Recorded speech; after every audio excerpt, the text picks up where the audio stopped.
You ever wondered what happened when the gospel first reached the Gentiles? It all started when an angel told a Roman centurion named Cornelius to send for a man named Peter. So, Cornelius sent his messengers, and they found Peter and brought him back. When Peter arrived, he found Cornelius's entire household eagerly waiting to hear what he had to say.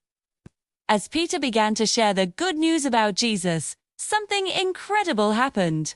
The Holy Spirit fell upon everyone, just as it had on the apostles at Pentecost. Can you believe what happened next? They all started speaking in other tongues and praising God. Later, when Peter returned to Jerusalem, the other believers were upset with him for going into a Gentile's home. But Peter explained everything that had happened, proving that God's salvation was for everyone, not just the Jews. If you enjoyed this story, make sure to subscribe for more.